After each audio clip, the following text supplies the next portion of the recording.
Metheral, I'm a fourth generation witch.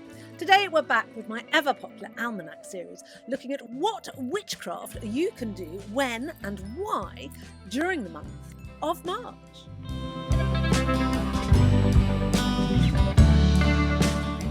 Now, due to sheer incompetence on my part, I haven't left enough time to actually film all of this video in one sitting and get it out to you before March is half over. So I'm going to have to do two parts. So this is my first part. We'll cover up to about when my next video is coming out, sort of March the 10th or so. But watch out, because next week I'll post the second part of it. So sorry about that. Utter incompetence on my part, a mea culpa. As always with these videos, what I like to do is to give you a general overview of the witchcraft trends that run through the month of March, and then we'll look at the nitty-gritty, day-to-day detail of what witchcraft you can do on which day and why. So, with that said, let's start with my general overview. So March takes its name from Mars, the Roman god of war and agriculture, because of course as winter is retreating, agriculture is starting, as are military campaigns. In the olden days you wouldn't fight over the winter, it was a bit cold, but in the spring you thought, oh, go on then, let's have another bash at those Germans. The Anglo-Saxons actually called it Haretha Moneth, and this means in honour of their goddess, Haretha, who's a goddess of the spring and of the dawn. And in fact, the Anglo-Saxons of our ancestors were very goddess-centred in their worship. I mean, they didn't just worship female goddesses, but those were their sort of main ones.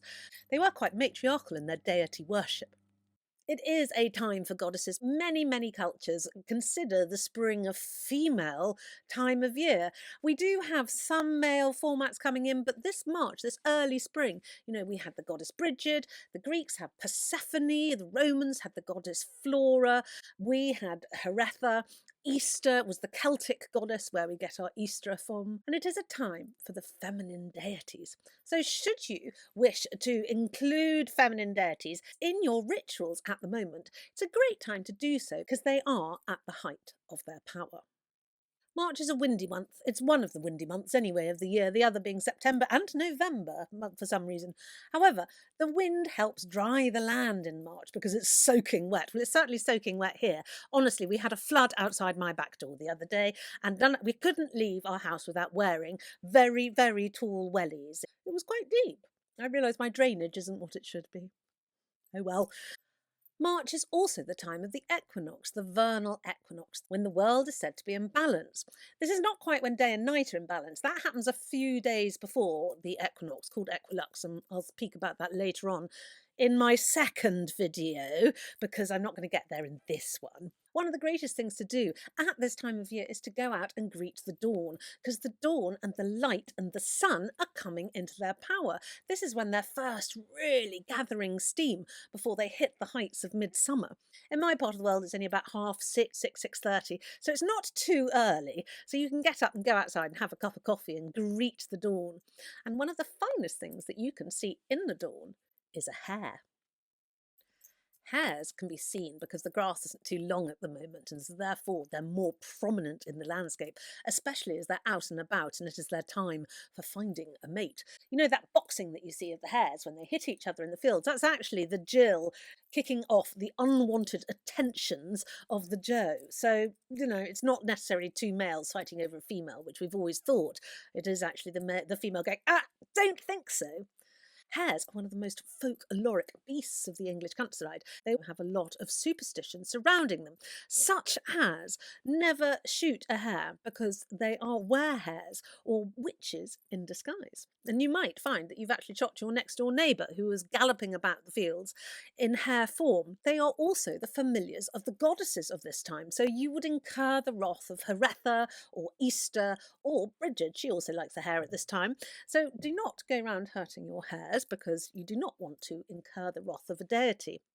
If you harm a hare, they are likely to curse you. So you could be haunted by the ghost of ex-lovers, which, quite frankly, is a terrifying prospect in itself. I'd no more like to see the ghost of my ex-lovers than that's my most terrifying thought at the moment. They are also sore losers and they carry grudges. So you should beware, because you could be attacked by that hare in the future if you harm it or disturb it too much whilst it's going about its daily business. It's said that you can't kill a hare unless you use a silver bullet, and place a rowan behind the gun stock when you're shooting the hare. So this wards off the danger of hurting that hare and ensures that they die. But why would we want to kill a hare? In my opinion, they are truly the most glorious of the British mammals, and I adore seeing them in the morning. I see them on my school run pretty much most mornings, crossing the fields at the top of my hill. It's wonderful.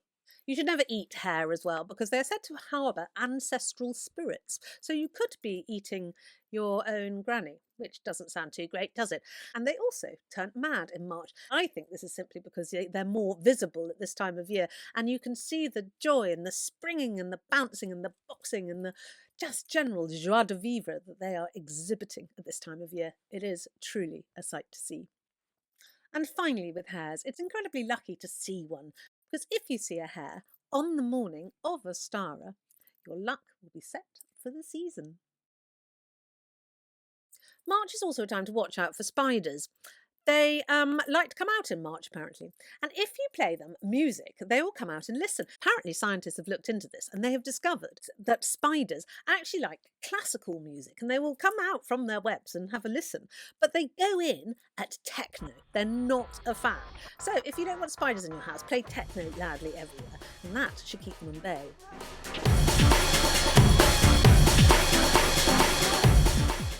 Likewise, it is a time for many animals to sort of come into their own or start their first appearances, one of which is it's a time for cats. So this is also the time that you could indulge in a bit of ailuromancy, which is cat divination. Apparently, they can divine simple yes or no questions. And what you do is you think in your head of a very simple question of, do I want steak for dinner? And then you call your cat. And when you see your cat, if it's leading with its left paw, then all will be well, and you shall have steak for dinner.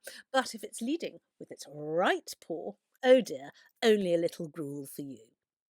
So that is my overview. Watch out for spiders, look out for hares, divine with your cat, which I am desperate to try actually, and finally do your rituals, including your goddesses. So, with that said, let's get into the nitty-gritty day-to-day detail. And of course, we're always going to start with the 1st of March. This is St David's Day, amongst many other things. St David is the patron saint of Wales, and therefore you should eat fried Welsh cakes on this day, which are the little spiced scones that you fry. They're utterly delicious, dripping with butter. Nothing better for you or your hips.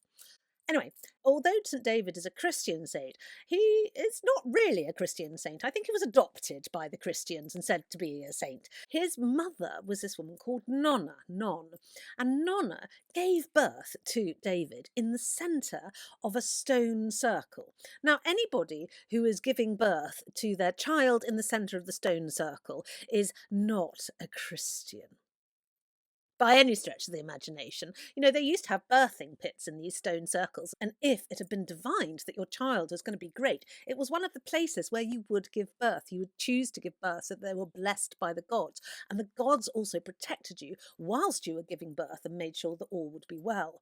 So this is no Christian saint. He was very un-Christian. Anyway, today is his day. Eat some Welsh cakes if you're Welsh. The 1st of March is also the meteorological start of spring. And we've been in spring for at least a month at the moment. And it is quite funny because I hear on the radio in the mornings, they start talking about, oh, I've just seen the first signs of spring. And I'm thinking, I've been looking at them for ages. And finally, for the 1st of March, it's a day for the fleas to start marching into your house. Now, this is very, very important that you keep all your doors and windows locked against fleas. And if you do so today, then you won't have fleas from the rest of the year, apparently. Because what happens is that the devil is going to come by your house and throw a sack of fleas at your door so that when you open that door, the fleas can march in. So, don't want fleas, just shut your doors and windows. Are you a Cornish tin miner? No? Because if you are, the 3rd of March is your day. This is the day when the Cornish all go wild and sing at 9 p.m. with a glass of cider the song of the Western Man, and it's called the Trelawney Shout. So, should you be Cornish or have Cornish blood in you, do have a go at the Trelawney Shout. The 6th of March is World Book Day. This World Book Day date wasn't just plucked out of obscurity and said, oh, we'll have this day, the 6th of March, as World Book Day. No, it was based around the time that March was considered the start of when you could use bibliomancy. Bibliomancy is simply the art of divining anything from a book. So we're going to practice it here quickly. I've got this wonderful book which I bought the other day, The Garden Apothecary by Christine Iverson, and I like it very much.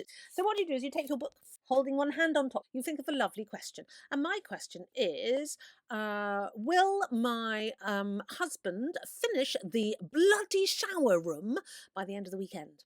And then, holding that thought in your head, you open the book and you choose a passage and you look at it and then you read it. I'm going to put my glasses on for this and tell you what it says. So, my question was, will my husband finish the bloody shower room by the end of the weekend? And I have got, he's going to share it with your prospective partner. No idea what that means. People normally did this with the Bible. However, you can use any book of choice. I mean, it's probably not great to use it on the Garden Apothecary, but it was the only book I had to hand. Have a go anyway. It is quite fun. And with that said, I'm now going to have to finish this half of the video because I haven't got enough time and I do want to get it out for you. We will start again next week with the rest of it, so do watch out for the second part. And all I can do is say that I'm completely incompetent. Maybe I should do something less stressful. If you like what you have seen, make sure to subscribe so that you don't miss out on the rest of the Witchcraft for March. And if you'd like to learn some more, go to patreon.com/Ginny Metheral, and there is something there for everyone. My coven this year is starting afresh, and we're doing a new course to ensure that everybody can join in and feel that they get a great grounding in basic witchcrafts of all forms. So have a look there if you're interested. And otherwise, I will very much see you next week for part 2.